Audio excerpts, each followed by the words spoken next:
Hey, kia ora koutou whānau. Welcome back to another edition of Big Hairy News. We can't do this, Stuart. You got to be up there, and the dog's got to be down the bottom. We got to have. Oh, I've been promoted. You've been promoted. We got to have the authority the right way around. How are you, man? Good, bud. Yeah. Good. How about yourself? Yeah. Can I be really honest with you? I know it's when it's weird when people say how are you and you go, yeah, I'm good, and often people aren't. The truthful answer is I'm absolutely exhausted. I don't know why. True. I'm getting to the end of that year, I think, where I'm just like, I'm utterly shattered, and I'm looking forward to a holiday. And yeah, I guess I'm not really going to get one because I'm going to do 2 or 3 weeks work on Today FM. But change is good as a holiday, something new. So yeah, I'm really, really good, and I'm really, really busy, and I'm really, really tired overall. I think end of year burnout is absolutely a thing. I was talking about this with my workmates today. Actually, is that we just noticed, like, as soon as we hit Black Friday, people have had a lot less patience. They're a little bit under the pump. Like we seem to be copying, through no fault of our own, just other people's stress. You're running around doing Christmas thing, and it may be the small inconvenience that they've got through us is just that one last thing that you're just really gonna just drop it on everybody. Do you feel, you're someone who's been involved in sort of the retail world for several years? Does it feel? I'm wondering, because I was talking to Jeremy last night, right? Jeremy Elwood, who was on with us, people who went with us, and he was saying that they had a real big flurry of work. Like he does obviously gigs and emceeing and hosting. That's his bag. Like after all the mask mandates and stuff came off, and that there was like everyone going, "Oh, we're free, let's get into it." And he's saying it's not. Pardon me. It's not as busy now as it was. Almost like people and businesses popped their cherry like back a couple of months ago, and they're not doing it quite as much now. So I guess what he's saying is the trend is different this year for the work he's seeing. Are you seeing a different trend this year in retail from previous years, or is it just always as mad like this on reflection around this time of year? I think that the feeling that I have is that it's a little bit quieter than it usually would be. But people's expectations are kind of out of whack. Right. So there's this feeling of, hey, look, we've had a couple of years of COVID and now we're through it. So everything like that is back to normal. And it's just not the case. Prices are starting to come down for things being shipped into the country. I was having a look supply chain. Yeah, one of the big drivers for inflation and why things have been so hard to get hold of and so expensive to get in is there's a big triangular shipping route. I think it's Shanghai to Los Angeles to Singapore, and back up to Shanghai. Right. And it used to be before COVID that you could send a 40-foot container for, say, now I'm just pulling this number out of thin air because I can't remember exactly how it was. But say it was, you could send a 40-foot container for $10,000 US. Right. Fill that with all of your stock, send it Shanghai to LA. Job done.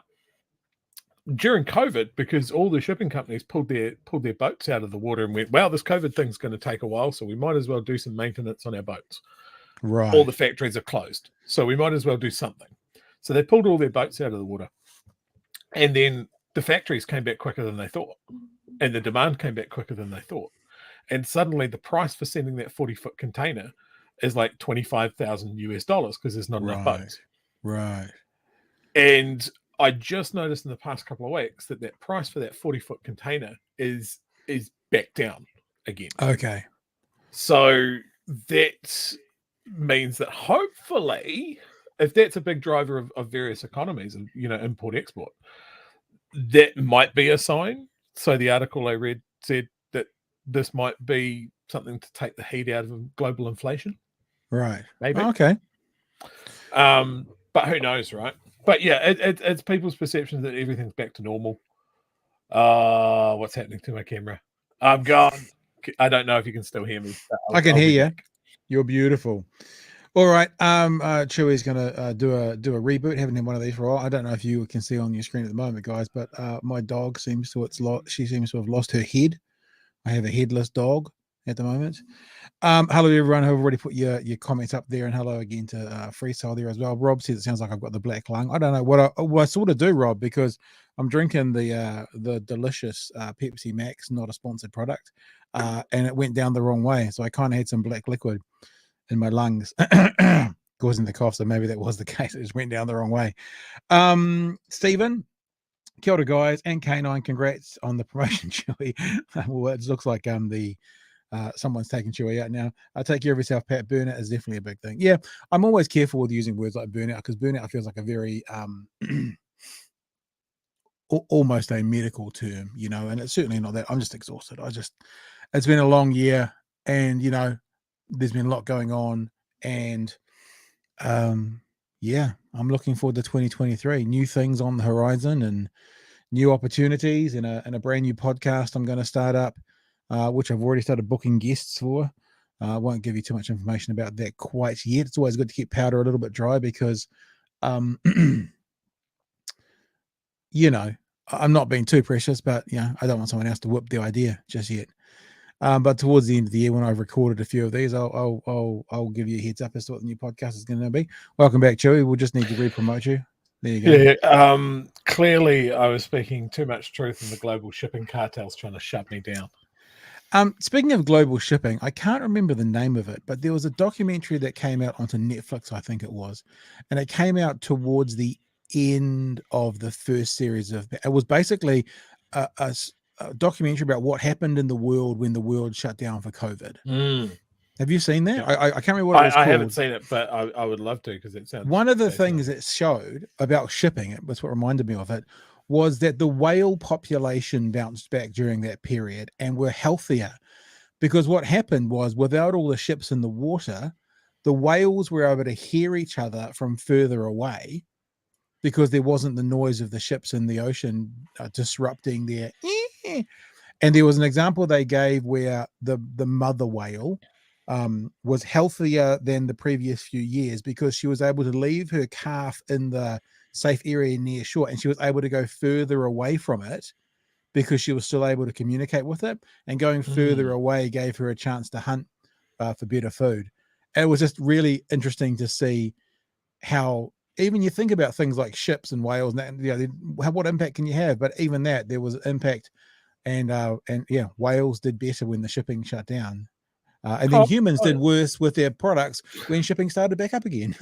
I remember seeing an article of people that were studying like birds in urban areas during lockdown, and just be absolutely blown away by the amount of bird life. And I think somebody did a study on starlings, and just noticed that during lockdown their songs got a lot more complex. But when there's a lot of city noise and road traffic, they just go for volume. Right. So it's like, you can't do the most complex song if you're absolutely belting it out all If you go, the time. just hear me, can you hear me? This is my tree. So they've gone from like death metal through to kind of singer-songwriter. Yeah, absolutely.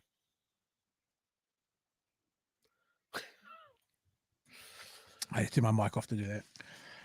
Right. Lots going on. We bought our Christmas tree today. That was our big news of the day as well. Went out to see the guys from Moana House. If you're in Dunedin, I know most people aren't, obviously, get your Christmas tree from Moana House. Get a lovely, fresh Christmas tree. It has that smell in the house. And we picked up a 8.5 foot one today for $20. because obviously they're a charity and they work with people with addiction issues and that sort of thing. And I'm assuming that they've got a supplier somewhere out in the wop-wops that give them, maybe if I'm honest, they're the seconds, but either for nothing or for free to help support the work they do. So off to Moana House today at 4:00, picked up our Christmas tree, which is now up, yet to be decorated, but is up in the living room. So that was one of our big news stories from today as well. I also did my my December routine. Yeah, I got a box of Kiraroo beers, and I got a lovely fresh loaf of bread and a ham, and it's ham sandwich time. That's what happens in December in my house. Ham sandwich time. Ham sandwich. Yeah, you are what you eat, and by God, by Christmas Day, I am going to be a ham. I'll give you a heads up because you've mentioned something for December that you'd like to do. One of my because what I'm doing is getting ready to do Today FM, which is talkback, yeah. And so when I have a subject that comes up, I jot it down. And one of the subjects I've got for one of the days that we're working is what are some of the things that you love about this season that aren't the traditional things. Like everyone says the food and family and that kind of stuff, but what are some of the things? And one of my things that I love about this season is Big Fat Quiz. I get to about halfway through December and I go, oh, there's going to be a new Big Fat Quiz. There's going to be a new Big Fat Quiz. And that's sort of, I know that's different things. You're talking about ham sandwich for December. My thing for December is can't wait for the new episode of Big Fat Quiz. And that's the thing that I look forward to most of all. And the other thing is I'm an absolute sook and a sap for Christmas movies. I watch them all, everything. And there's a couple of new ones. There's one, I think, called The Fat Man, starring Mel Gibson. That came out last year, which is supposed to be amazingly interesting. It's basically Santa Claus meets Die Hard.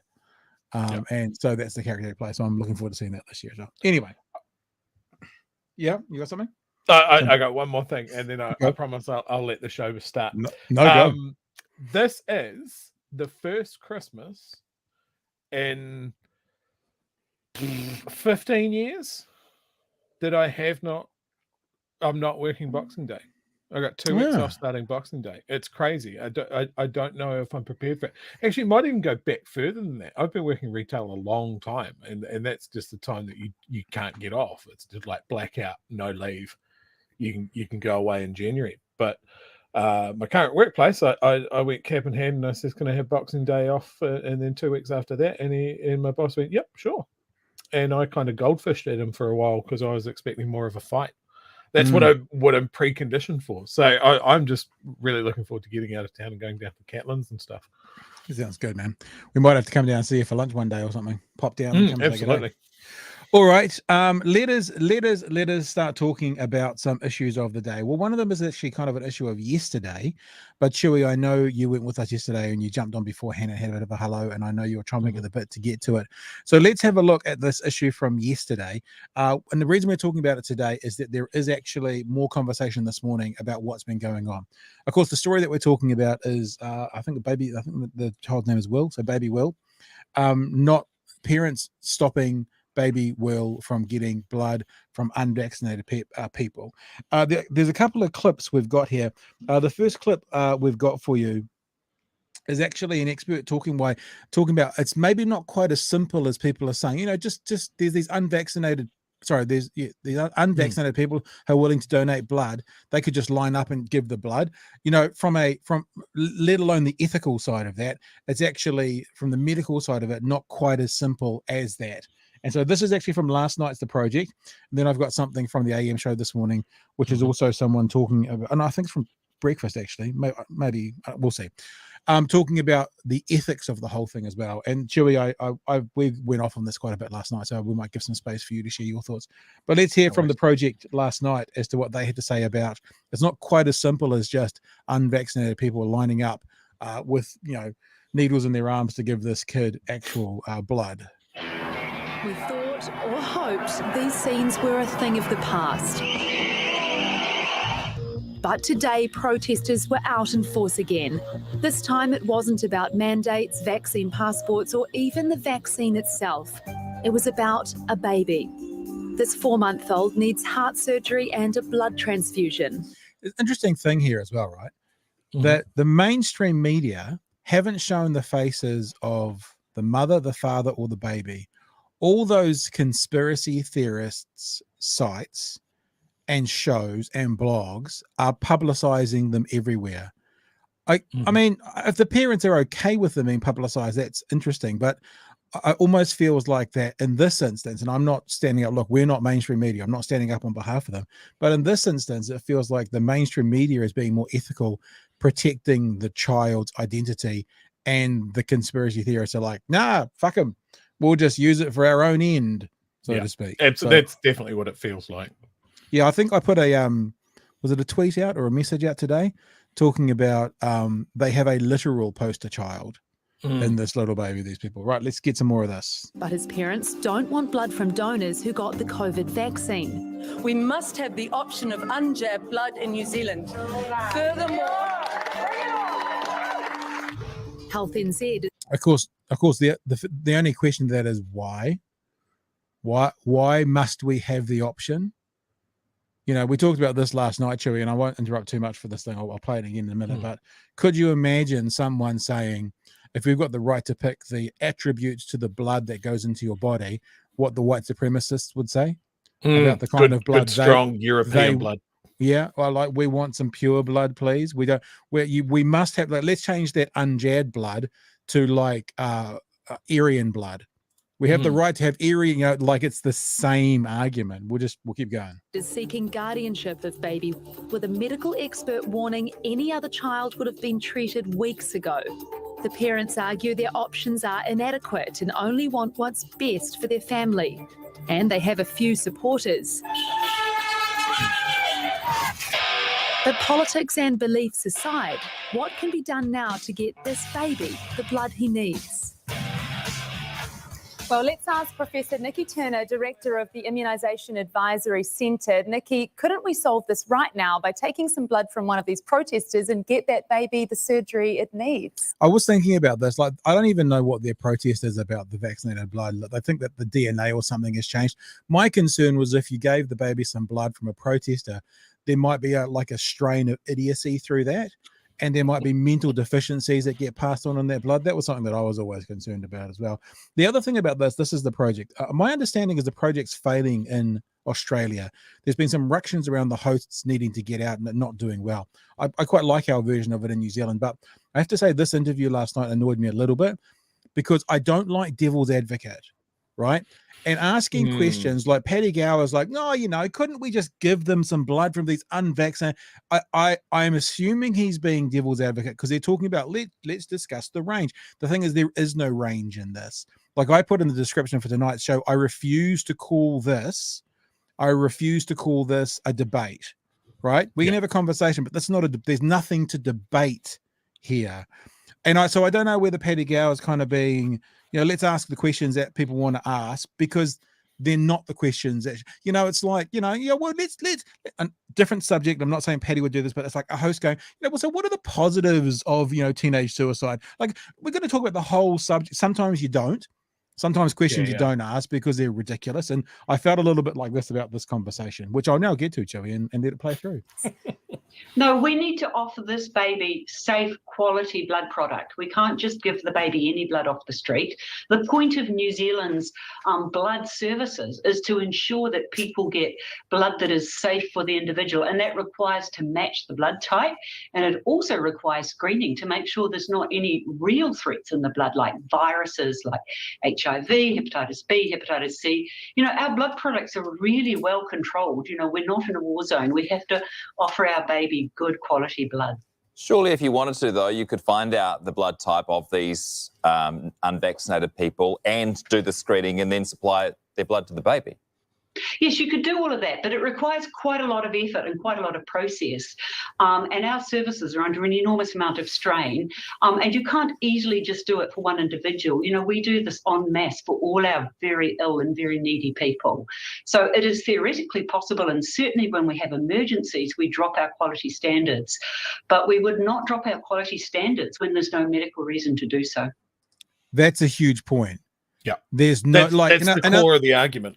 Yeah, well, in other words, it is technically possible to do all those things, but there is no medical reason to do it. So why the fuck would we do it? That's the crux of this conversation. Surely we could do a one-off where we take the blood off an unvaccinated person, screen it. It doesn't matter that it's so hard, and just get some blood to this baby. We could actually do it. But even if we could do that, and then what if people think there was a problem and that's why we did it? So then 100 people ask us to do that, and then 200 people, and we did it for no logical reason. We'd be sort of opening up a problem that wasn't a problem. So even if it was possible, which from my understanding from our health services, it's not that simple, we'd be creating a bigger problem. There you go. Chewy, yours, sir. 100% agree with the person with more knowledge on the subject than I do. I think in this case, if these anti-vaxxer brainworm smooth brains get their way, it's just gonna open up a Pandora's box of people asking for artisanal, handcrafted bloody blood with all sorts of caveats, you know. And it is. It's an if you do it, it's an admission that there is something different with the blood. Yes, and they're going to take the stand of, but it's just a little baby. Are you going to let the baby die? And it's this incredibly emotive argument because of that. Yeah, and as cold-hearted as it might sound, that's the question that should be pointed at the parents, not the system. Are you going to let your baby die? When I'll say that again, I wrote it down. There is no medical reason to do this. And you're right. I think the ethicist we're going to have on in a second, and it was from the AM show this morning, says that if they do give in to these parents, then that will reinforce the story that something's wrong with the vaccine.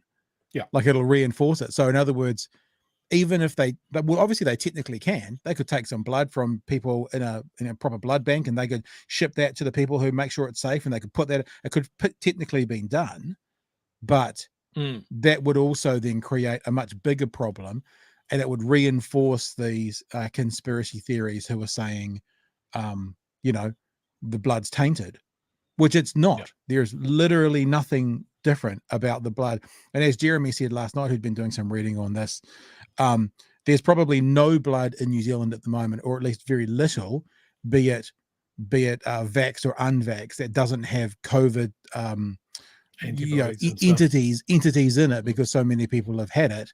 But none of the blood shows up with any kind of antibodies or entities in it from vaccine. There's nothing to see. There's nothing in it. I mean, these guys are happy to trust the medical expertise of the doctors that are going to do this operation. And heart surgery on a little baby is just like, it's crazy complex. And so they're happy to trust the experts to do that. But they're not happy to trust the experts that are telling them that there's no medical reason to ask for unjabbed blood. Yeah, and look, as someone on Facebook, crazy. As someone on Facebook says, and this is probably in one of the rooms that they haven't put their name to it, which is fine. Isn't it cold-hearted to let the baby die? Isn't it? Well, it is. It's cold-hearted, isn't it? Isn't it? Should be a question mark, perhaps. And I'd say, yeah. The parents are being very cold-hearted, 100%. So point the finger at the parents. I don't think it's going to get to that. I think the baby will be made a ward of the court before that'll happen. And yeah, that's gonna force the issue, and baby will hopefully be fine. But there's also, like, they've got what, 2-3 other small kids, and like if this is their attitude, one other. I think so. A couple other news, but what other vaccinations are they missing? Well, but I mean, as much as we may disagree, those of us who accept the science around vaccines think it's ridiculous not to be vaccinated for anything. That is sort of a right or not a right that a person or a parent can make. It's different when it comes, and this is probably a good segue to go and have a chat or have a listen to the conversation with the ethicists, because they do talk a bit about religious groups that sometimes refuse blood. And normally what happens in that situation is the child becomes a ward of the state. And gets the blood as well. So actually, if people are thinking about the religious exemptions, there are very, very, very, very, very few. And if it's an emergency, and I think even our friend Ryan Bridge talks about, if it involves a hospital, pretty much the well-being of a child trumps religious beliefs, parents' wants, all that kind of thing over and above. So it's an interesting situation. And I think this idea it's also about the immediacy of it. If it's something that has to be done today, then the child will become a ward of the state for the medical stuff. If it's something like a vaccine, which there are a percentage of people who don't or can't have it, then that sort of is accepted by, I guess, the medical fraternity as a choice without being an immediate threat. It's the immediate threat. This kid's got a heart problem, needs open heart surgery, where the state, for want of a better word, will get involved. So let's have a listen to this. The first question that the ethics professor is asked is, who has the say here? Like, who are the people that are going to end up or should end up having the say over this baby's treatment? So the default position is that parents have the right to give consent to decide what medical treatment their children has, just as adults have the right to decide on their own medical treatment. Parents, that right extends to children for parents, but there are limits, and the basic limit is that our freedoms are all limited by the possibility that we might harm other people. So I can basically run my life as I wish, provided I don't harm another person. And in this case, the other person is the child.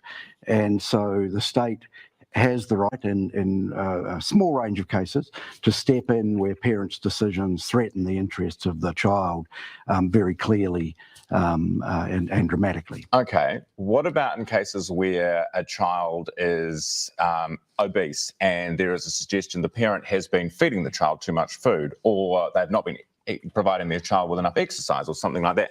Now, when I first heard this, I thought, oh, you dick, Ryan, what a stupid question.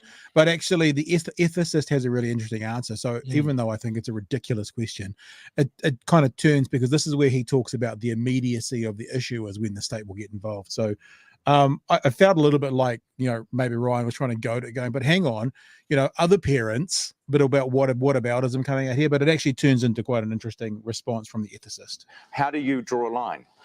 Well, so the line, the advantage and the threats have to be very clear. So there are a few cases where parents have refused consent for chemotherapy, for instance, which have gone to court, and courts have given the state guardianship just for long enough to treat the child. Some blood transfusion cases on religious grounds where parents object, but those are cases where there's a very clear, discrete threat, and it's often easier when the intervention is a one-off. So with diets, what would you do? You would have to have guardianship of the child indefinitely to change the child's eating habits. That's right. So it's basically where a hospital is involved. That's where there's a distinct and almost urgent medical intervention that's required, and a hospital is involved, and then you get the state coming in and going to the court. It almost certainly will be hospitals, and it's that situation where you have a treatment that you can do for the child, and with any luck, the parents are happy to have that done, and then the child goes back to the parent and life goes on. So that's the sort of paradigm case where this is. Okay. So my case. So there you go. There's the first part of that. Joe, you want anything to say to that? We've got another part of this interview we're going to play. I just wonder, right? Like, I don't doubt that the parents are genuinely concerned for the child. Right, they've obviously, they're in a hospital, they're waiting for the heart surgery and that sort of thing. This is going to be a really emotive issue, and if what I think is going to happen does happen, that the baby becomes a ward of the state just long enough for the heart surgery and the treatment, and then the baby is given back to the parents. What then? You've lost, but your baby is happy and healthy and will hopefully live a long life. Are you still angry? Do you still believe the things that you believe? Like, I'm trying to wrap my head around what the emotions and the thought process of the parents would be in that situation. It's bizarre. I have no frame of reference. I don't know. I've been told by some anti-vaxxers that anyone who takes a vaccine will be dead by the end of next year. So I wonder what they will be thinking the year after, when there will be some people who have had vaccines who die before the end of next year, because people die. But when the vast majority of people who have had the vaccine are still here, the start of the following year, what's next year? 23. So the start of 2024, what will they do? I guess it's going to be the same for these parents. Like, if the child's got a congenitive heart issue, you would hope that the child wouldn't die from other circumstances. And I guess there's almost a double hope now, because if the child was to pass away after getting treatment, then of course they're just going to use that to reinforce their beliefs. if the child was to live a long, healthy life because of the treatment, they'll probably go, well, wasn't the child the lucky one that dodged the bullet? Yep. You know, so And- we talk about motivated cognition a lot on this show. And Stefan Lewandowski, who I've had on the other podcast as a guest, talks about motivated cognition. And people who haven't heard me say this before, motivated cognition is very simply, you have a position that gets you to an answer, right? So the answer is the vaccine damages the blood, right? If you have evidence put in front of you, even if that evidence is longevity of life, then what you'll typically do, conspiracy theorists will do, is they'll find a different path to get to the same answer. So they won't give up the idea that vaccines damage the blood, which is their belief and ludicrous. They'll just find a different path to get to the same answer. So in general, Chewy, the answer to your question is there's not much that they'll do or think that'll be different, probably. Statistically speaking, at least.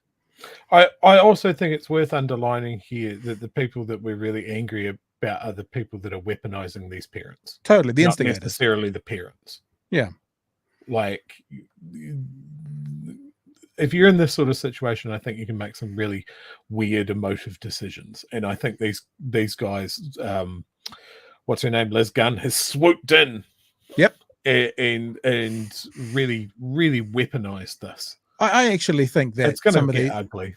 Some of these instigators, the Liz Gunns of this world, the Counterspins of this world, the Chantal Bakers of this, I mean, maybe not as much Chantal, but yeah, these people of this world have blood on their hands, like actual literal blood, because they have been part of the information chain, the disinformation chain, feeding people around the country and the world information that has led to people not getting vaccinated, that has led to people dying from COVID.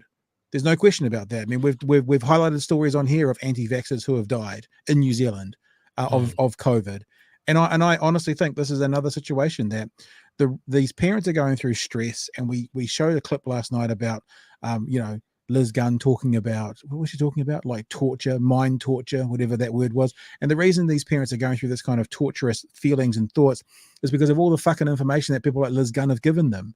And the example we used last night, Chewy, was the American election. You know, the election's been stolen. Right-wing media and right-wing pundits have been saying for 2 years the election's been stolen. And now what they're doing is they're saying, look at all these people who think the election's been stolen. That's the reason we didn't need to. And so they've actually fed the story that they're now reflecting back. And it's the same with this. It's like people like Liz Gunn and Counterspin, all these people have said all this stuff for so long that's wrong. And now they're going, the people won't, the doctors won't just trust the people know what's best for them. The people don't trust the medical establishment. And they don't trust the medical establishment, these people, because of fucking people like Liz Gunn. So what is it? A snake eating its own ass or something? I don't know. I was thinking self-fulfilling prophecy, but yours sound much more interesting. Let's have a look at the second part about this conversation. What about the courts accepting the unvaccinated blood? That's the headline I've written on my thing. So this next part of the conversation is about the courts accepting the idea of receiving unvaccinated blood for this baby. Oh, I'm sure they will. Hang on, that's a bad setup. About the courts considering the idea of the unvaccinated blood. That's why I said I'm sure they will. About the will they actually consider it? Will they take it away and put it to hand? And so will they consider it? The answer is they will consider it, and then we go on. I think actually it's rather unfortunate that this is all being fought out in the public games. I know. Because in fact what would normally happen, and I'm sure what's been going on behind the scenes, is that the hospital talking to the parents, trying to find a way around. Unfortunately, we've got ourselves in the situation now where the hospitals will be reluctant to lose this case, because there's no question that the vaccine skeptics, if the court gives the right to the parents, will think, oh, we were right about the going for the vaccines. There you go. Right. And so, but that can't be the court's consideration, right? I mean, they can't be worried about the implications, the social implications of a potential decision. Well, that's a relevant consideration, but I think what's essentially what's likely to happen is that the court will stay out of the science. They will say we accept completely the mainstream medical view about the transfusion. Most of the parents' views about the transfusion look unreliable. They're strongly held, and no one should doubt these parents are doing the best thing for their kids. I think they see themselves doing the right thing, but the court will essentially, I take it, I suspect, side with the doctors on the science, and then the question will be, well, can you still respect the parents' view without being seen to endorse the content of their views, and that's why a workaround. So the what are called direct donations, where you line up a series of donors, is likely to be considered and will be attractive. There are some issues with it. So one is there's no reason that the doctors would consider giving the child transfusions which were less safe than the ones they would get from the standard blood bank. Totally, So if direct donors turned up, the doctors would perfectly reasonably say all of that blood has to be tested. Absolutely. All the standard things need to make sure it's the right blood type. And I suspect the cost of that has to go on the family, and that would be one way you would control the precedent value of this. Yeah, absolutely. Good point. So there you go. That's actually another interesting point about, if you say to them, yeah, this is a $40,000 procedure, go for it and see what happens. But then my concern with that is then the grift comes in. Yeah, the fundraising. Of course. Yeah. I mean, part of me wants to go, look, how much extra expense is there? You've just got to get another bucket to put the blood in. Yeah, there you go. And a quick jab. You've got to keep it separate from the other general purpose blood bucket that the blood service obviously use.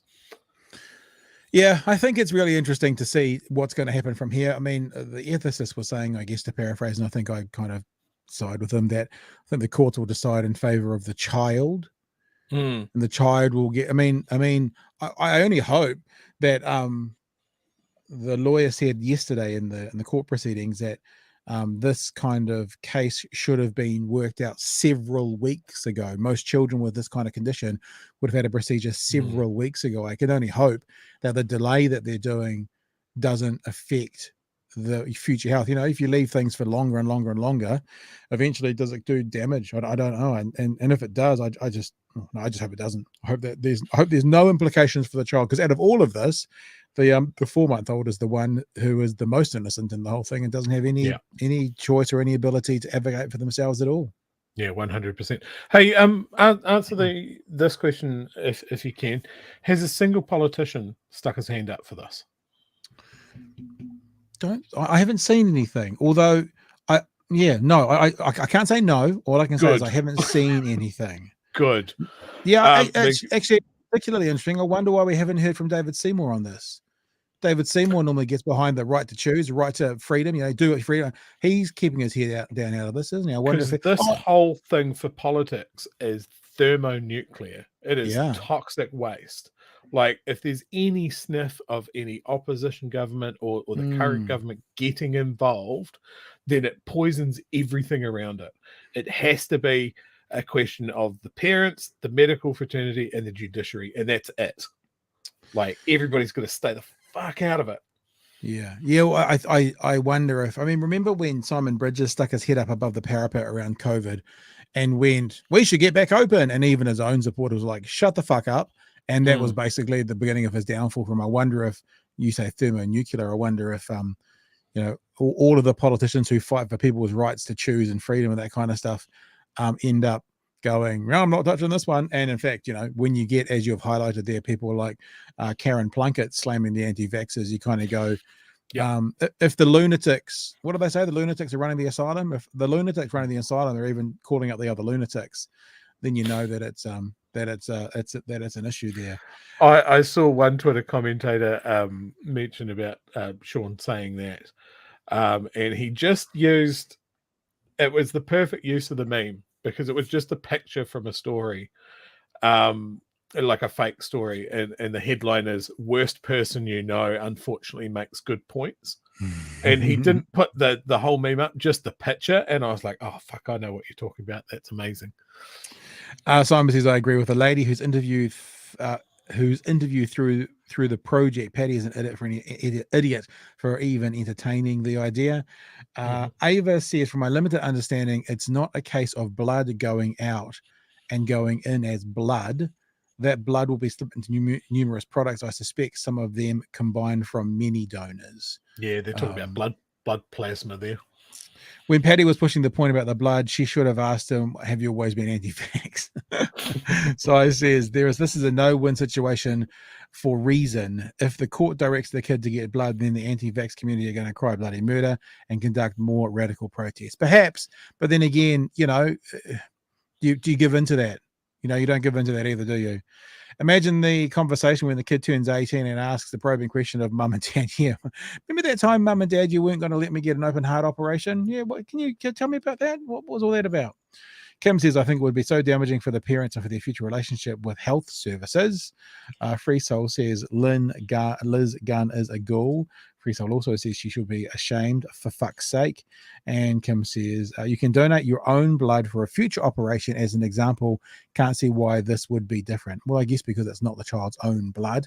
It's the idea of, donating blood of, it's classifying some blood as being clean and healthier, and others not. And as I said earlier, imagine if we went down that path, what the outcome would be.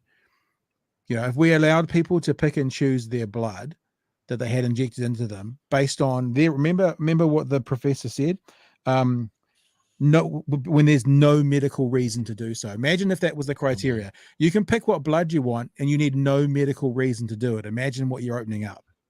Yeah. You know? Exactly. But I mean, that's not a question that the courts can even consider, really, because they'll just look at the smallest space in this whole argument. What is the best for the baby? Yeah, you would hope so. Katie says that Winston's talking about it. I haven't seen that, but it wouldn't surprise me. All right, now listen, tonight's show is a little bit of it's a strange one, actually. It's an alt-right conspiracy theorist show, because a little bit later on, we're going to revisit a story we've talked about before with Graham Philip. Graham Philip is, someone who was locked up in prison, that all these same instigators were getting behind, screaming bloody murder. Yes. Yeah. Yep. That had been treated so badly, and he should be allowed to be out, and he's an innocent man in prison. Well, today there was sentencing, so we're going to get to that shortly-ish.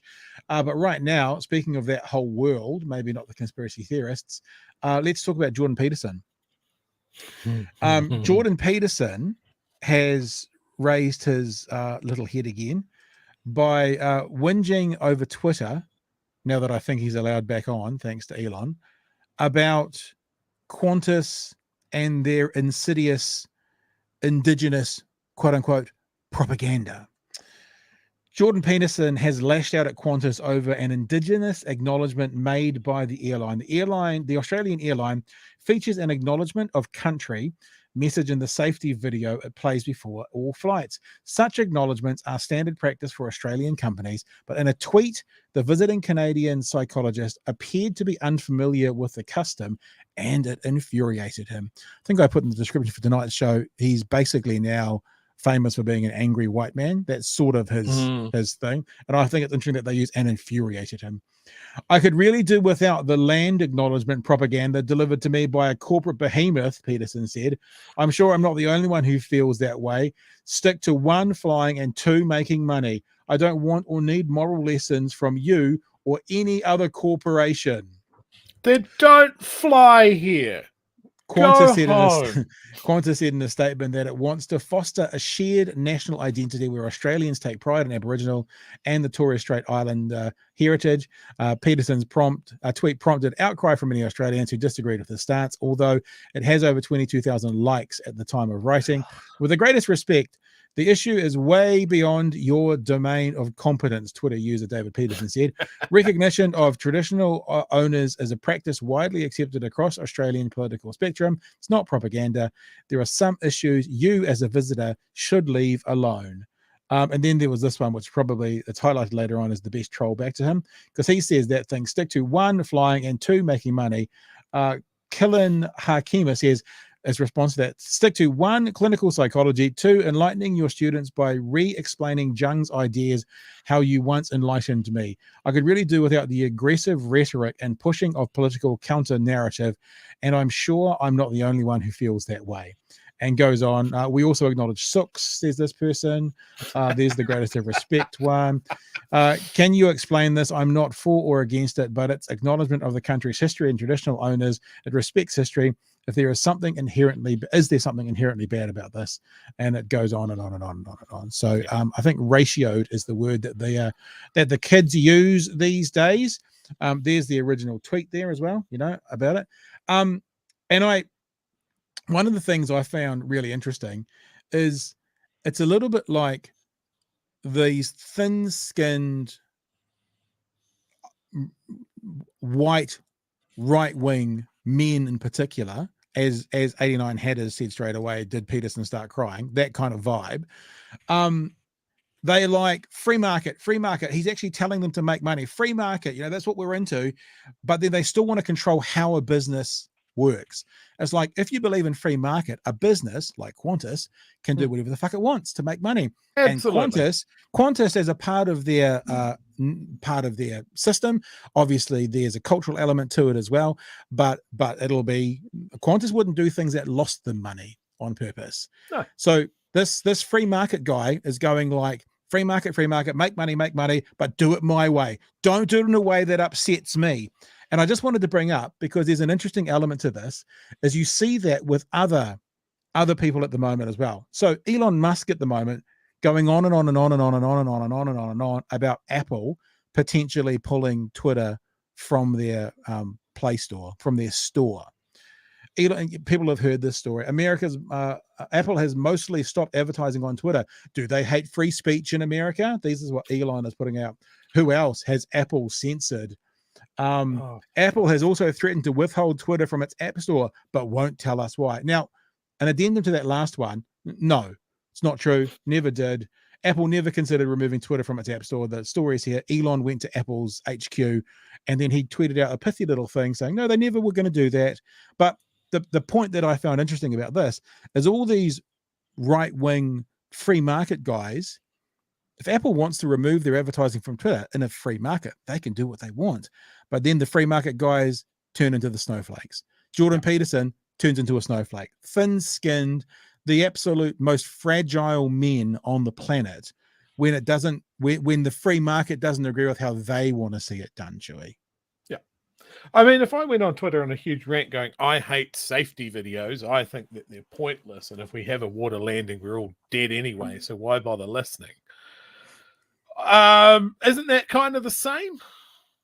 Like, just you're strapped into the plane. Shut up. It's 2 minutes out of your 12-hour journey to a country that isn't yours. Shut the fuck up. He comes from Canada, where they're going through the same thing, acknowledging the Indigenous landowners after so long of ignoring them. He is going to lose his mind the moment he gets into any New Zealand issue. I'll tell you a story. I'll put money on this, Pat, because he is unfortunately coming here. He is going to come through international arrivals in Auckland. He's going to see the Māori Gate and the Haere Mai, and he's going to lose his fucking mind. We're going to have a very angry dude that sounds too much like Kermit the Frog sounding off on Twitter about it. Hang on, I can't not do this now. Hey ho, Kermit the Frog here. I'll tell you something as well. I've got a waistcoat pocket full of benzos, and I've got very teary all of a sudden. What it is also the arrogance of North Americans. Now, look, I'm sorry. Alex will be listening to this from Seattle. I apologize, Alex, but let me explain. This is completely coincidental. I saw it today. There is this stat about what small percentage of Americans have passports because they don't travel. Jordan Peter's not one of them, obviously, but it's a very insular culture, and it's about America first. He's Canadian, but he's obviously mostly in America, North America first, shall we say. I was at my local dairy today, and there's obviously a cruise ship in here in Dunedin, and there was a lady and a man there, and the man was on a walker, and they had masks on. I'm like, oh, people masking the thing, and then I heard them talking. They were American. You ready for this, Chewy? You imagine if this was in she looked at the person behind the counter and goes, excuse me, do you take American dollars? And I was just like, and the person was like, no. And she's like, do you take credit cards? And the woman was like, well, you can use your debit card if you've got one. That's fine. Or if you've got that's no problem. Okay, that's good. But I could not believe that someone would travel 10, 12,000 miles, 20,000 Ks to not only just a different country, but probably been through other countries to get here if they came on a cruise ship. I have had that same conversation. With the fucking arrogance. and the absolute naivety and the absolute like small-worlded look whilst they're traveling the globe to think that we would take American dollars. And I think that's just an example. I mean, like with Jordan Peterson, it's this, why isn't it like I normally set out my front door, you know? Yeah. So I've had this conversation a lot in my job. Do you take American dollars? And the thing is, the cruise ships do. So they can travel with American dollars. Of course. But it's that assumption, right? And I tell you what they don't like is they don't like it when you answer, no, we have our own money. We have our own flag and everything. They don't like that. So don't do that. Another answer that you can't use as well is yes, 1 for 1. Yeah, dollar for dollar. We'll do that. I have had one person take me up on that. Oh, very good. Let me say this as well. This is a little bit of a lesson for people, not for us Kiwis. You guys know this, but if you are watching this from overseas, I don't know about you two. This is my personal opinion. I find that I want to show you something, right? 2015, New Plymouth Boys High School lost a teacher. Sadly, he was too young to go. His name was Mr. Dawson Tamatea. He was I think mathematics and a PE teacher. So 2015, so 7 years ago.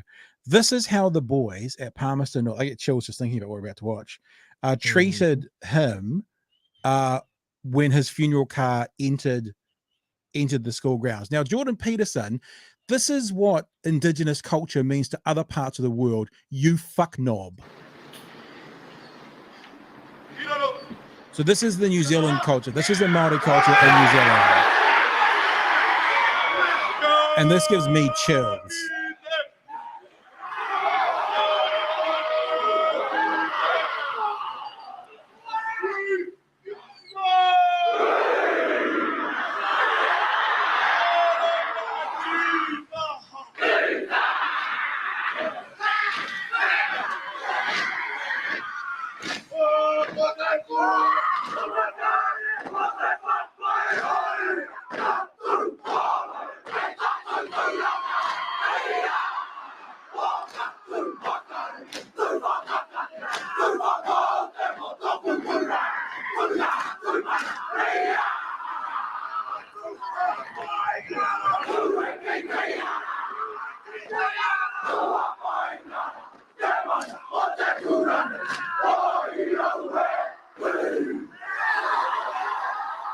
It's like if you're not part of it, you can't understand it. And look, on some level, I'm not a part of it because I'm not Maori, right?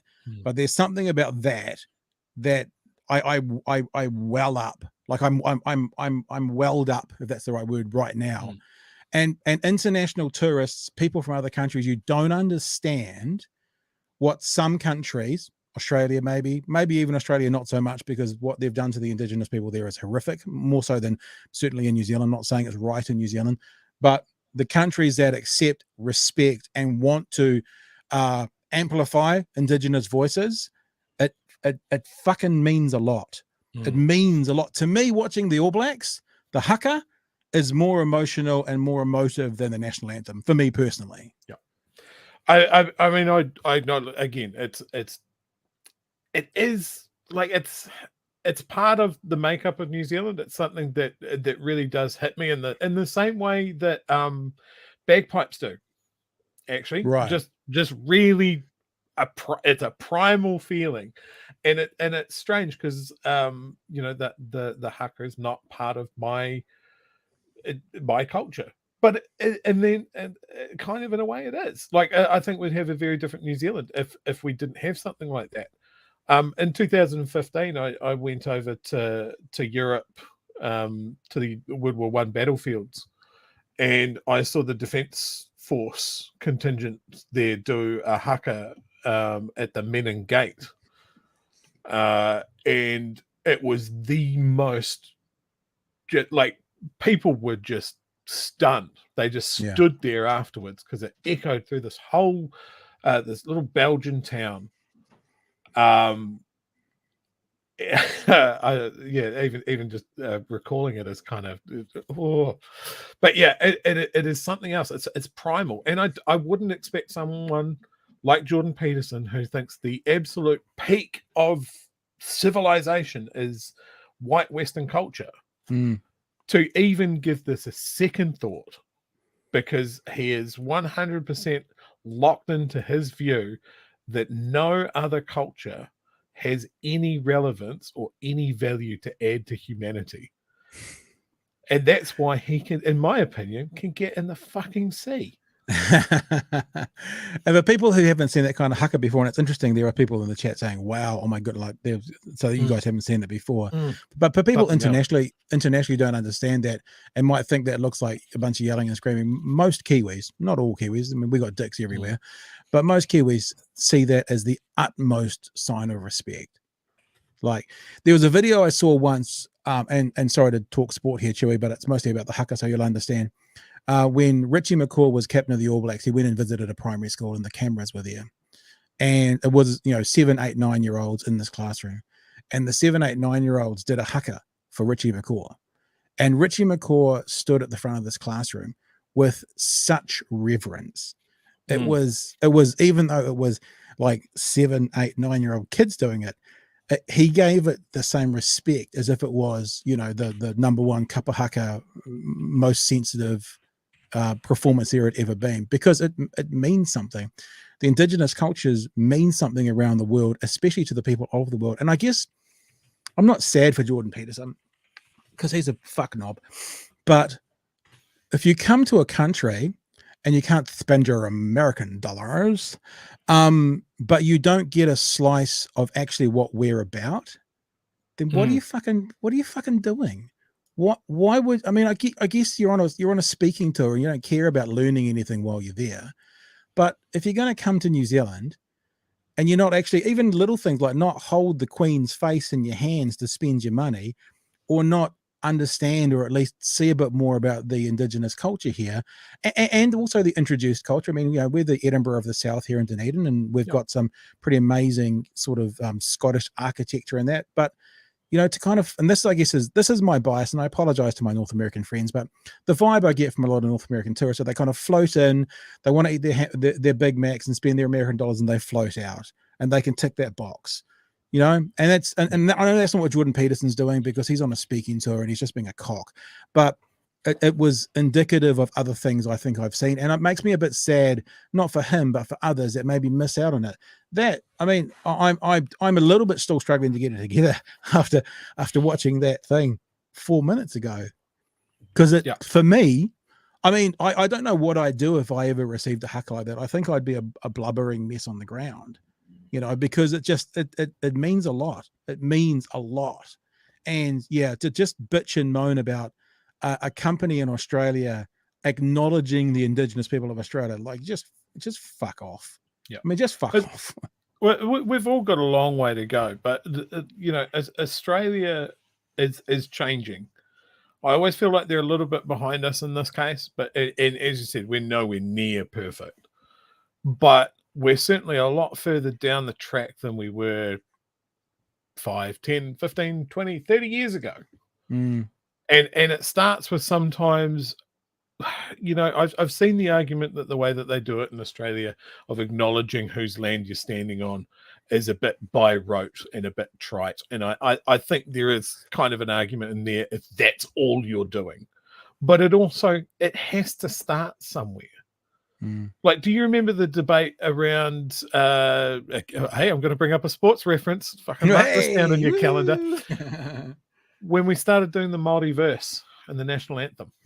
I don't remember a debate really around it. I remember people bitching about it. I remember, was it Moana Maniapota who sung the Māori verse twice at the rugby once and didn't do the English version? There was an uproar about that. I'm too young, Chewy. I don't really remember a debate about should we, shouldn't we? Well, maybe it wasn't a debate because we didn't have social media at that point, but there was just talk back. But it just changed, and it has changed in the stadium now. You can hear it as people get used to it. It used to be English verse, Māori, everybody, some people singing in the New Zealand way, and then Māori verse, nothing, dead silence. Nobody knows the words. Nobody's taking the time to learn. It's different now. It takes times for these things to change. Jordan Peterson doesn't want these things to change. Yeah. You know, he's not ready for it. He's old man yells at clouds. You know, he's not happy with the direction that the world is going, and there's nothing he can do about it. I think I actually think Buck Shelford's got a lot to do with this, because I remember there's a story around Buck Shelford. I'm going to show you something here as well. This is how the All Blacks did the haka in the 1960s. All right, this is how they did it. This was God, far out. Yeah. Oh, that is weak. And that's 1973. Great year that. So that's 1973. Jesus. And Buck Shelford came along. Time. No, Buck Shelford came along in the 1980s, and he basically said, "Boys, if we're going to do this, we're going to do it properly." And so he was the start of it being done with the respect and the mana it deserved. Again, for our international friends, mana, respect, it deserves, and that's where it started from. And I actually think that probably changed quite a lot in all of culture, because I guess it's a bit like, you know, you follow your idols, you follow your heroes, and if you're seeing the ABs, which for New Zealanders, for most New Zealanders, are pretty, you know, they're the pinnacle when it comes to profile athletes in New Zealand, as a team, at least a New Zealand team. You know, you see them doing it. What's this? This is and now this is and now this isn't even now. This is still 10 years ago. So now it's different again. And now it's like, you know, this is all the teams doing it. The basketball one does make me laugh because they're wearing nice, comfy shirts. You know, it's look. And they can't get the thump going. It's very different. It's very different today. So look, I actually think Buck Shelford has impacted this country hugely by making the All Blacks do it correctly, making them do it with passion and pride. And I think that actually is a starting point to flowing on to what you're saying, Chewy, about being sung correctly or sung with passion in the stadiums. Whenever we have a discussion about this, you know, about the use of Māori language or bilingual signs or bringing it into schools and that sort of thing, for me, with all of the side issues that go with it, it comes down to one thing, and you mentioned it: mana and respect. It is the bare minimum that you can show to Māori people that they deserve the respect that we give them. The decisions will flow out of that. But when we're doing nothing, why should anybody listen to anybody else? They call this the best haka ever. I don't know if it is or if it isn't. But just think about what you saw in 1973. Sound on it, by the way. I know, I've done that on purpose, really. Just because, you know, I mean, this is the one. This is Kapopanga. This is the new one. Oh yeah, I remember the first time that they rolled that out, and people, that was a real oh shit moment. Yeah.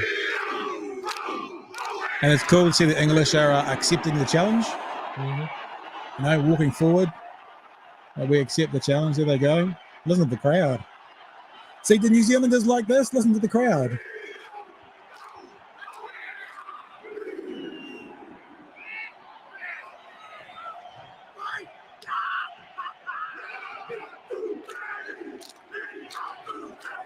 You know how early this is if they do the proper throat slit, because they've kind of taken that out. Yeah, but on the early days, they did a proper throat slit. Look at mana.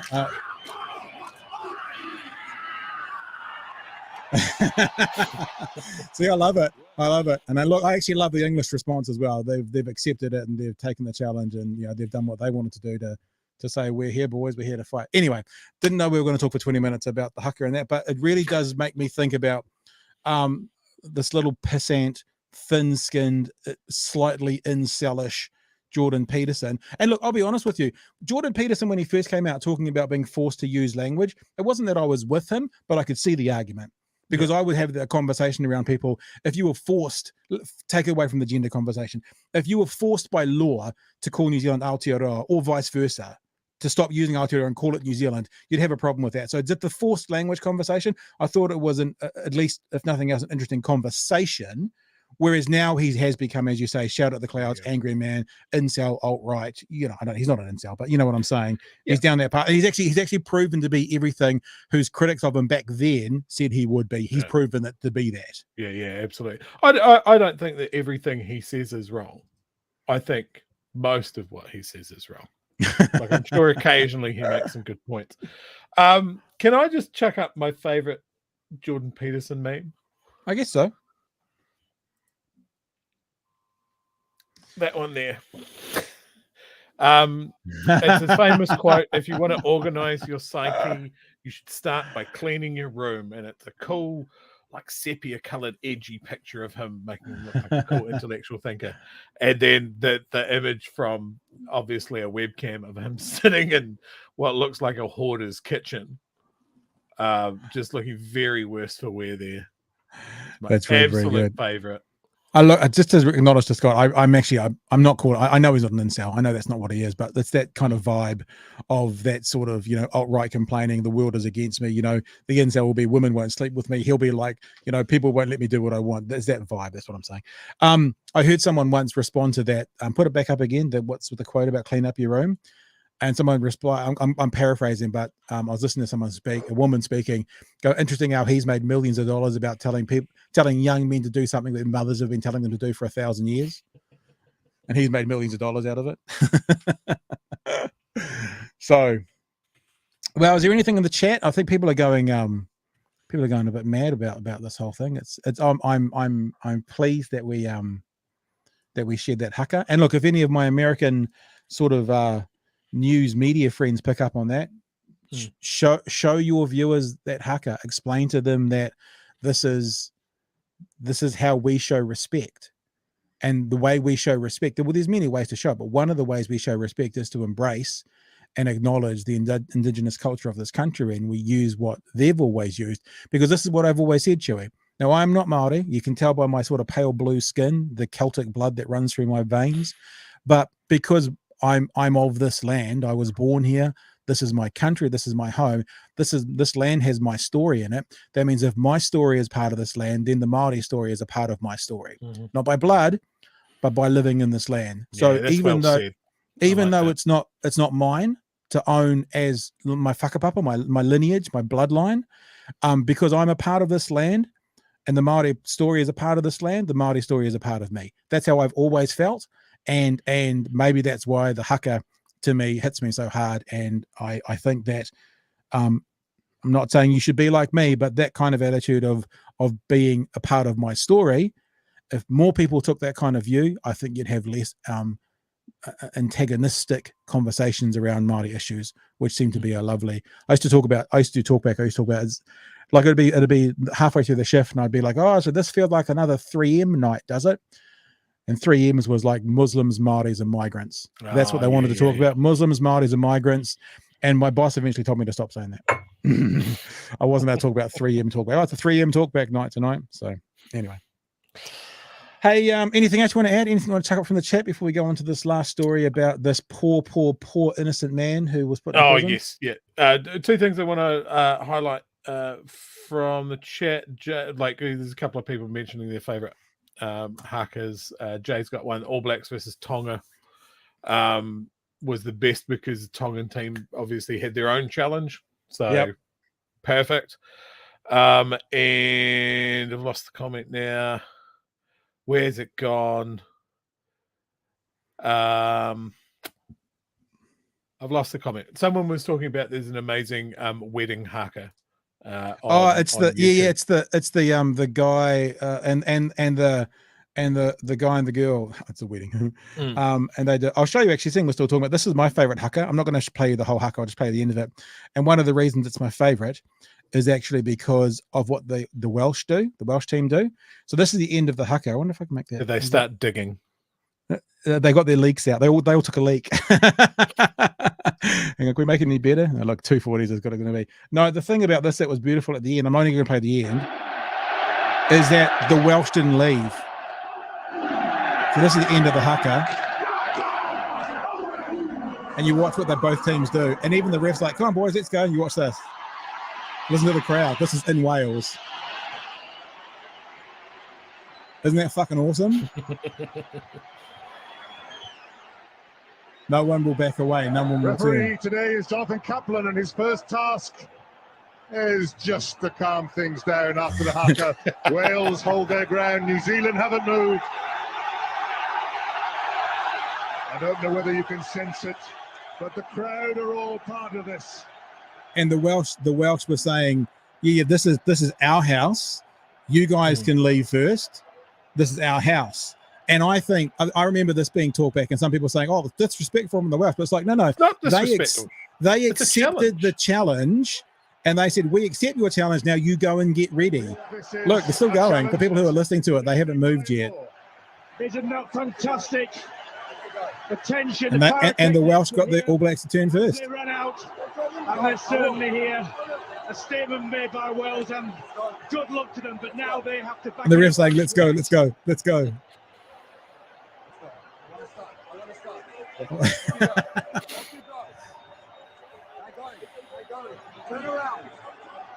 It's not often a referee has to. There you go. All Blacks break first. Isn't that awesome? Nice. That's awesome, eh? That's an awesome haka, an awesome challenge, an awesome response. I love it. I actually I found the haka that I was talking about. I just put it in the chat if people want to look for it. But the defense is that the one you haka put in my at the private gate. chat as well? Yeah. I'll bring it up. I know the one you mean. It's oh, maybe I don't actually. No, this is not the one I was thinking. This is like I was thinking about the one about a guy and a girl, young couple, and the whole wedding. It was like the groom's side. The groom's side did it, and then the bride side responded to it. But this is not this one. Yeah, this is What's the it's about the 2-minute mark is the actual haka.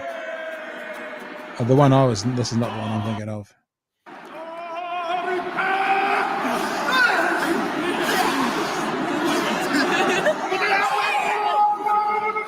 It's just going to be a night of watching hakas. Welcome to New Zealand, team.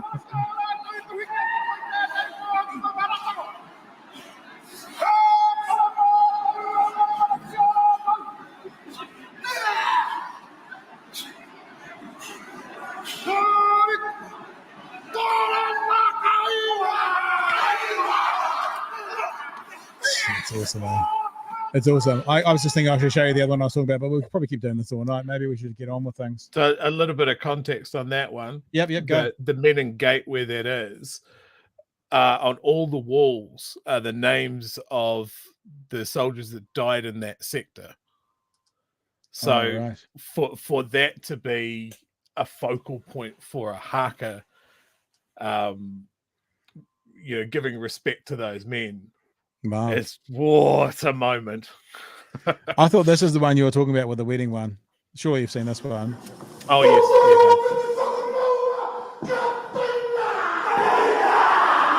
See, people watching this overseas won't understand.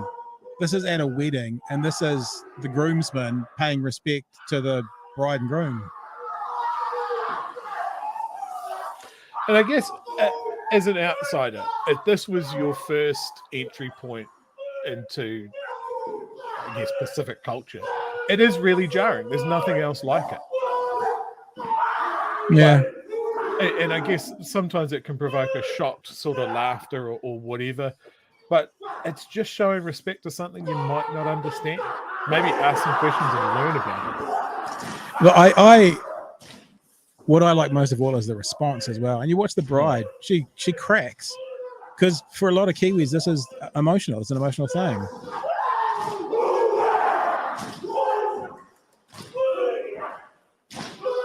I mean, that's probably uncle, you know?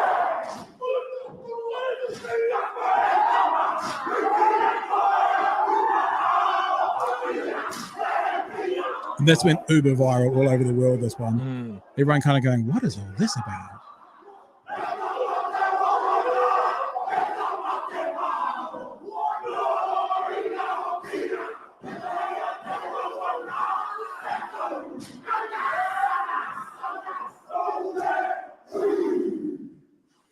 God, that is something else. Woo!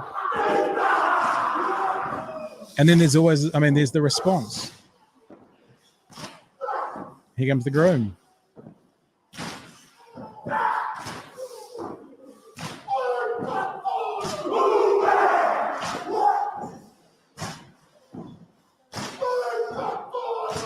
Tell you what, the wedding photographer earned their thing on this.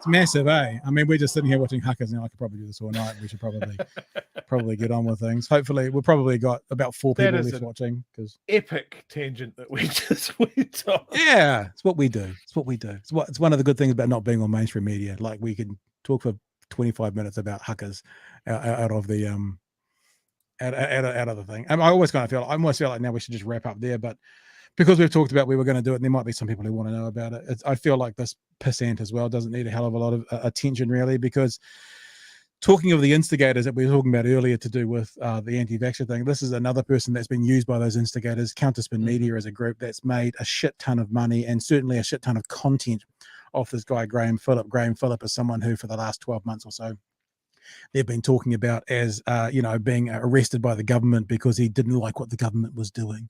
He had some views. That's all it was, right? He had some views, and he was locked up, and he was in solitary confinement, and he was in with murderers, and he's a lovely man, and all this kind of stuff. Well, we found out that a few weeks ago he agreed to being guilty. What's the word? He admitted to his guilt, whatever the word is. Pleaded guilty. Do we say pleaded or pled in New Zealand? I've always thought it was pled. Pled? Anyway, he said, I'm guilty. And today was the sentencing. And with the sentencing came actually some more information about what this man actually did. Graham Philip received 3-year jail term for acts of sabotage. Until now, all details were suppressed, but after submissions from the Crown, the defence and media, Justice Tahana allowed a taste of what happened to be reported. A taste. They still haven't received everything because it's too dangerous in the public domain to actually know how he almost did this. Yeah. There was one act of sabotage that caused a fire, and the total cost of repairs was likely to exceed $1.25 million. Reparations was not called for, as the court accepted Philip, who has no money or resources, had no way of paying it. The judge allowed a sentencing discount of 20% for his guilty pleas and 10% for good character. He had no previous convictions. Justice Tahana's sentence starting point was 4 years and 6 months. The maximum for sabotage is 10 years in prison. She said while Philip's risk of reoffending was low, the risk of harm if he did reoffend was high. Crown prosecutor Amanda Gordon said Philip did not show remorse and that the harm from his actions would have been blatantly obvious to him. Defense lawyer Bill Nabney said Philip clearly accepted his actions were not proportionate to his vaccine mandate opposition, and that he now accepted what he did was wrong and regretted it. He felt that the views of those who opposed the government's actions weren't being heard, that the mainstream media weren't taking notice, and really it needed something to be done to promote those views, Nabney said in the High Court.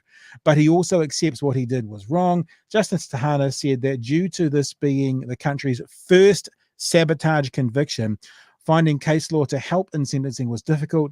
She had referred to a case from Canada. Now, there's just a little bit more information here on the Herald. That was RNZ, because it gives a bit more information about what actually happened, what they're allowed to talk about. For the first time, it can be revealed exactly what he targeted: infrastructure belonging to New Zealand's national electrical grid. Yep. Graham Philip, a 62-year-old IT professional and COVID conspiracy theorist, was charged with 7 counts of willful damage last December. The charges were upgraded to 7 of sabotage earlier this year. He was also convicted of unlawfully entering agricultural land. The charges relate to attacks on TransPower infrastructure last November, which caused approximately $1.25 million in damages. One of the attacks caused a fire. If successful, quote, the consequences of the damage would have been very grave, end quote, Crown prosecutor Amanda Gordon previously told the High Court. Further details of offending, including precisely what Philip attacked and his method of doing so, remained suppressed. So the grifters in the anti-vaxxer and conspiracy theory world have been pushing this man as an innocent man locked up for opposing mask mandates. 7 acts of sabotage on electrical infrastructure and they don't say it in there, but I have either read or seen elsewhere, that could have brought disruption to the whole North Island's power grid. Yeah, but a good man, and he's been treated too harshly.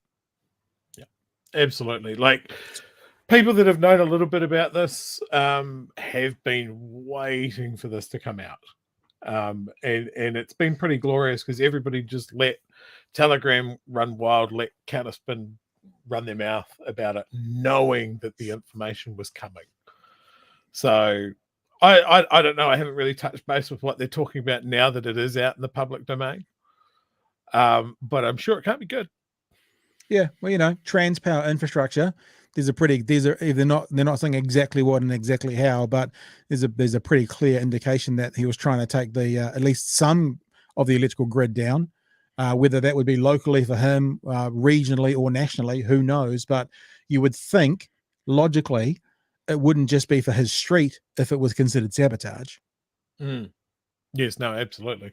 And remember, my he understanding also is it's national grid. It's the main transmission lines that he went So after. basically, this man thought, I will take down the power for thousands, tens of thousands, hundreds of thousands, millions, depending on how big it would have been. We don't have those details of people, because they're not listening to our insane conspiracy theories.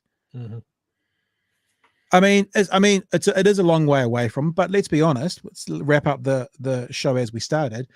There are parents tonight who are potentially putting their child in harm's way, potentially, if they get their way, leading to their child's death because of insane conspiracy theories.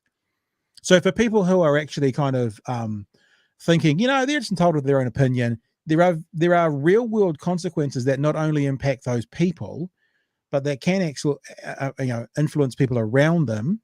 And also, if it was something like this, a huge percentage of people in the area that they live in. Yep. This is not just agree to disagree. It's not that. Yeah, because at the moment, these people that are in the Telegram groups and that sort of thing, they are in an echo chamber of just people hyping each other out. It's not even a case of I'll just leave them to their crazy views, they'll calm down. It's a feedback loop at this point of somebody who's always going to go a little bit further. Maybe they're going, oh well, it's not real because all I used was words. I wasn't actually going to do that. But their words inspired someone else with perhaps a looser grip on reality to go and do something. Yeah. And that could be dropping the national grid. That could be trying to blow up a politician or sending a mail bomb to stuff. I think all of those things are well within the one person pushed too far. The friend of the show, Byron, he's had someone walk into his workplace. What would that been if he'd walked in with a knife or a gun or mailed him a bomb? It's scary to say, but I would not be surprised if we see something like that in the near future. Yeah. Well, I guess the thing that I want to most bring attention to is they are still grifting, and there is a Facebook page set up called something like Free, whatever his name is. And on there today, from this morning before that thing, is what's his name? Bromley? Carl Bromley, yes. Talking about this innocent man. Like on the day, he'd already pleaded guilty. And today he got sentencing where they said that he admitted what he did was wrong. And you've still got these fuckwits out there talking about he's a good man, good Christian man, never did anything wrong, It's like continuing. Like actually what the actual honorable thing to do, all these people who think they're fighting for, for freedoms and they're the ones who are speaking the truth. This is the moment you kind of go, actually, if that's who you are, then this is the moment that you actually now be honest and say this was inappropriate. And I guess I feel a little bit sick saying this out the back of my throat, but give Karen Plunkett credit where Karen Plunkett's due. He's disagreeing with the anti-vaxxer and the baby blood situation. So give him credit for doing that. A broken clock can be right twice a day. Every dog has its day, and that bitch has been right today from the sounds of things. Yuck. It just feels yucky. I don't like it. All right, hey, let's but yes, we're approaching half past. We're done our regular our traditional finishing off point for an hour-long show. I see you're marking some text there. You want to get them up before we head off? Yeah, we'll do the last couple of comments here. Politikiwi has mentioned something that I have seen on YouTube. It is very, very funny. Definitely look for it on YouTube. Jordan Peterson versus Jordan Peterson. It is a very, very amusing video of an old interview with a slightly newer interview where he argues with himself. Right. As far as the grifters, they like to refer to themselves as political prisoners. Just absolutely takes the criminality of what they did out, that it's all political. Well, I guess the good thing for Graham Philip now is he doesn't have to be a political prisoner. He can be an actual so fucking he could prisoner just be a for normal few years. prisoner now. Yeah. Yeah. Politikiwi says, it's sad that he fell into that hole, but given he did it make sense if you believe what he believes. I'm sure he saw himself as some sort of martyr akin to the Boston Tea Party. He's looking for revolt. Yeah. And Emma here was a similar thing. They viewed themselves as freedom fighters. And, there's an old quote about that. One man's terrorist, another man's freedom fighter. Is that the quote? Yep, absolutely. So if they see themselves as freedom fighters, it's pretty easy to become the other thing. All right. Hey, subscribe to the Daily Podcast on Apple Podcasts, Google Podcasts, and Spotify. Just search for the hashtag BHN or Big Hearing News. You'll find us on there as well. If you're listening to us on Apple Podcasts, a rate and review would be appreciated. Other than that, be a part of the team. We've got a Christmas party coming up in a few weeks' time. And if you want to come and join us in our Christmas party, virtually speaking, we'll do the online meeting during the Christmas party. Then you need to be a patron. And to be a patron, you head to patreon.com/Big Hearing News. There's 7 levels of patron that you can pick from. And if you are part of this, then I think maybe the weekend of the 16th, 17th, 18th, that sort of weekend, it looks like we're going to have a get together with as many of us that are involved with the show in Dunedin as we can. And you can join us as well for a period of that as we connect. And for you to do that, you need to be a patron. If you be a patron, patreon.com/Big Hearing News. All right, Joe, anything else you want to leave us with, or are we done? No, I think we covered all that and more on tonight's show. Still got a headless dog. Your dog is still a puddle. Are you alive? Dog. Hey. She's dead. Nala. I know you're looking at me, but look up over here. Lift your head up. Thank you. There you go. Yay, doggo. Not Doggo's headless. alive. Not hairless. Headless, I should say. Also not hairless and not headless either. All right, guys. Thanks for joining us tonight. We appreciate your time. We'll be back tomorrow night for another edition of Big Hearing News. Link to Patreon. Yes, I can do that for you, Scott. Hang on a sec.